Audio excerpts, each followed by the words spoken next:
Hey, Rand, this is Karen. I was just to let you know I'm at the hospital. Emergency with your dad. Call me back when you get this message. Thanks. Bye-bye. You said it's a what? Yeah, it's a cancer. It's a form of a cancer.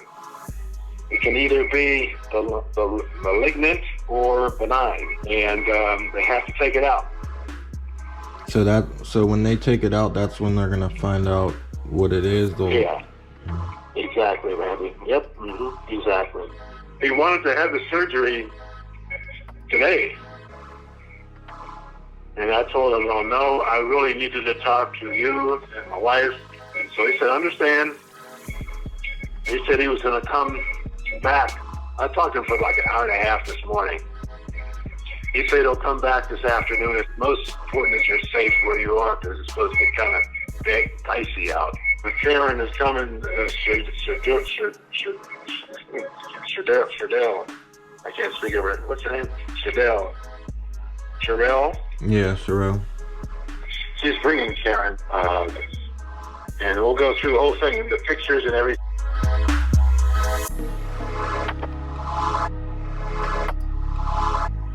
To see the mass and the actual surgery is while I'm awake, Randy. Really? Yeah. He said it's like right above my left ear. They open it up and they actually use like probes, almost like you're working on cars, man. They remove the mass and then they do probes to touch the different parts of the brain and test me and say, well, look, we're testing now the probe that says, can you sing? So sing some notes. Mm-hmm. Can you speak? Speak a word. Can you write a word? Can you count? Can you do, colors? So they'll do that to make sure that they don't damage anything that they can avoid, But what had happened, Randy, is I'd say like maybe a month ago, I was noticing like when at our choir rehearsals, I'd have to read certain parts of the Bible or something, and just maybe two or three verses. And I was not able to read the words real clearly. And me, I can read really well. I always read and all the words correctly and everything, but a lot of the words weren't coming out. And then I also noticed having like really point like smart, sharp pain in my left eye, and I was getting headaches on my forehead and the base of my neck. And that went on for like a month. It didn't happen all the time, When we were all sitting around with all the guys, and I was talking, and I was trying to say something about something, and I couldn't get words out, man. Really? No, they weren't coming out, Randy. And then I had to stop, and then I said, man, something's wrong here. Every morning I'd get down and read a Bible or read a book or something, just to read the words, read them out loud, read them to myself. And I was finding that I was not able to speak some of the words. That's why when I called the doctor's office yesterday, I said, something's wrong with my speaking. I'm not able to speak and talk. And they said, well, if you're having problems with that, it could be a stroke, so you need to go to the ER right away. They did all the tests for that. There is no stroke. But I do have a brain tumor. Yeah. And I told you when I went to the ER room, they have a kiosk, where you check in, at the desk at the office. I was able to type in my name first, and I struggled with my birth date. Then they had a panel that said, okay, well,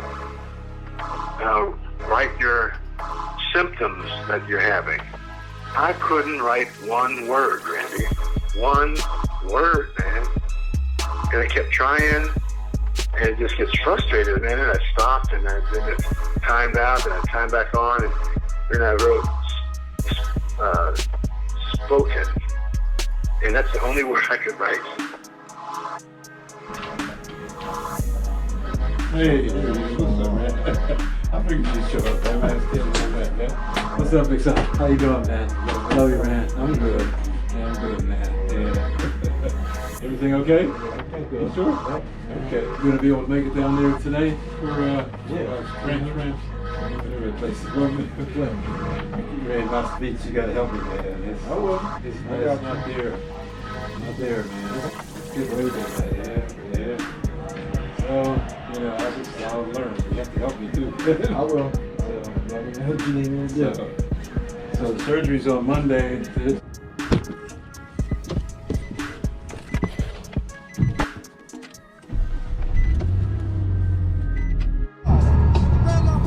the right lane to take the I-376 West ramp. Am I going to lose or is this just a lesson? Will it be, Continue on I-376 West for 8 miles. even at no time we suspected it, I was there.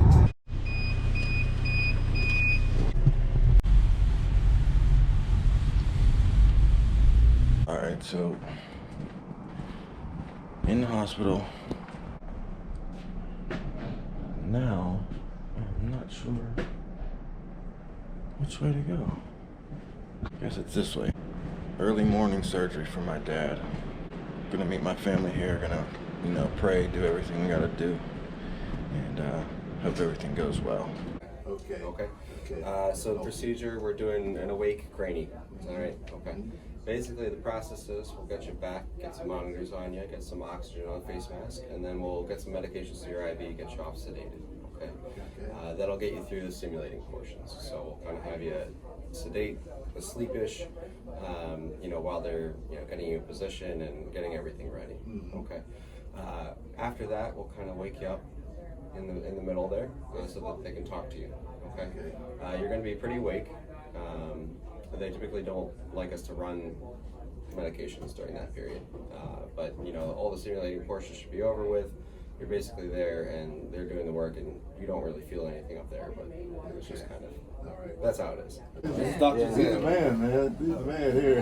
That's from the Dr. Zimmerman preparing. Yeah, Okay. yeah. How do you feel?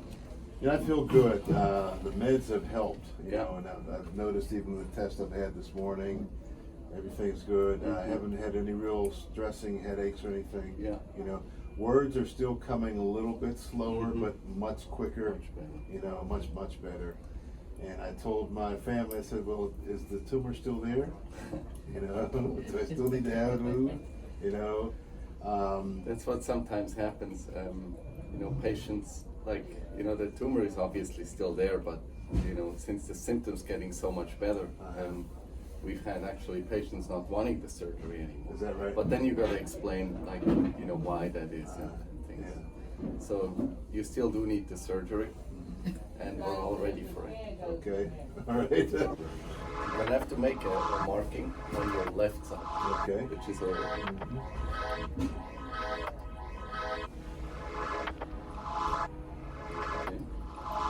And then I have the additional consent, so we could hang the specimen.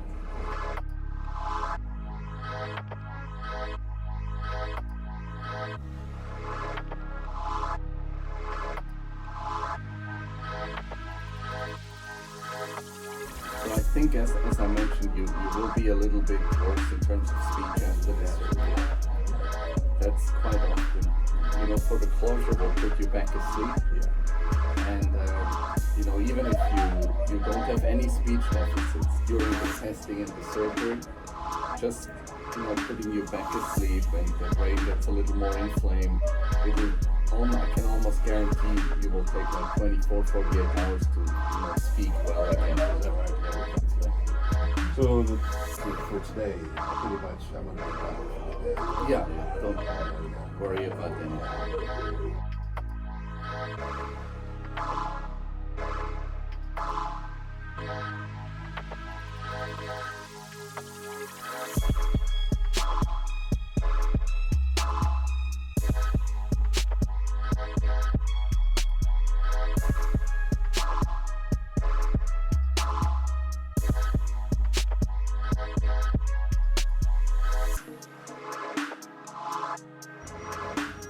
Said you did good.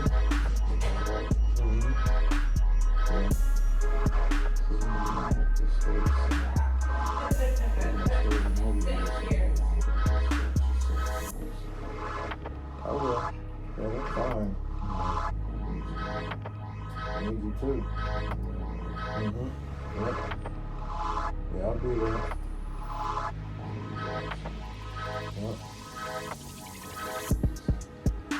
love you too, Dad. Okay. I know.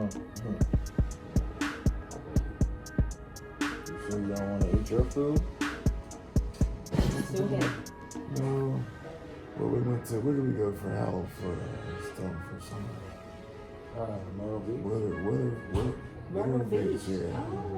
Oh, okay. And they have some. They try to meatloaf. Yeah, let me, is that too big? That's you fine. think? Yeah. I think that's too big. If not, let me take it out.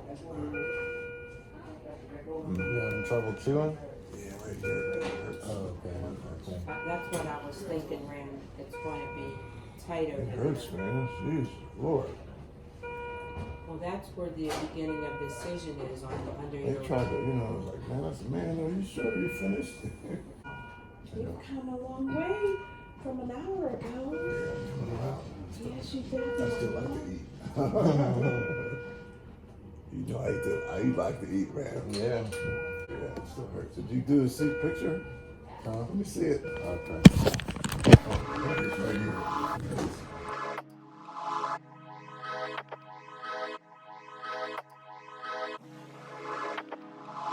I'm gonna write it right here. Did you remember right there? 4:45. 4:45. 4:45. Yep, right up. Yep. Say that good. You know me, man. I just got that process stuff, man. Yeah. Probably from the anesthesia and the way they make you. They had you in the same position like that for how many hours? Boy, Jack, I'm telling you. You might feel better than that. They feel like they felt like they hit me with a truck. I'm kidding. But you were hearing them, but you weren't feeling it? I'm gonna tell you, they were scraping that tumor, man. They were. Yeah. Your hearing ain't affected at all. And I was saying, well, give me, geez, are you almost done? Let me get some more. Jesus, Lord. TikTok. No ifs, ands, or buts. If, ands, or buts. No ifs, ands, or buts. If no, buts. Got it. And lastly, if I give you 3/4, how much do you have? 75 cents. How's reading? It's getting there. Yeah? It's getting there. So this is going to take time. It's going to take time for the brain to normalize, because we definitely went in and took out as much as we could, right? So the brain is experiencing some post-operative changes. So we have to wait it out to see how, like, what's your baseline now, and then you still can improve. You know, in terms of the course of months after surgery. So I saw your pre-surgical and your post-op scan, and Dr. Zinn did a really wonderful job. You had a beautiful surgery. So the problem, of course, is the location, right? It's the left parietal temporal area is really important for language. So as you know, you're a very high functioning, highly intelligent person, and speech is your form of communication. You're a professor, you're a consultant, and unfortunately that area of the brain is very much responsible for your ability to produce kind of fluent speech and kind of choosing the right words and getting the right words out. Even though you know what you want to say, it's the ability to actually get out what you want to say. And so kind of that processing. It's unfortunately the tumor did come back at something called a glioblastoma. Most of it is removed, but the problem with this type of tumor, so it's a primary brain tumor, so it's not something that came from elsewhere in the body. It's not like it came from the lungs or anywhere else. is started in the brain. And primary brain tumors typically are not like, like golf balls where you can just go in and lob it out.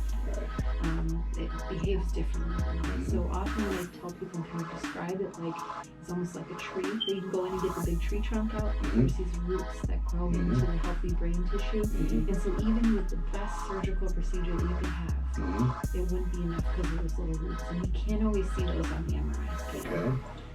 So that's what your type of tumor is. It tends to stay in the brain, but it tends to be fairly aggressive. So unlike other types of cancer like lung cancer, breast cancer, you think about them a little bit differently. The brain tumors don't typically go to other parts of your body. Right. It just stays right there. So we grade it differently. Instead of using that staging system that other types of cancer, so you hear, oh, stage 4 breast cancer, right? We use a different system that's called the grading system. Okay. We grade it from 1 to 4. 1 being your kind of like your pediatric, more benign tumors, and as you go higher up in grade, they become more aggressive. Okay. After the age of 50, you're more likely to have a grade 3 or a grade 4 tumor. Okay. And unfortunately, a glioblastoma is a grade 4 tumor. 4. So it tends to be fairly aggressive. So again, even if we could have the best surgery, we know it won't be enough. We have to target those little roots. And so we always follow surgery with a combination of radiation and chemotherapy. Okay. So that's the typical mainstay of our treatment. It can be fairly intense in the upfront setting. So usually what we do is a 3-week course of radiation. How many weeks? 3 weeks. 3 weeks. Of radiation. And at the same time, we do a chemotherapy called temozolomide.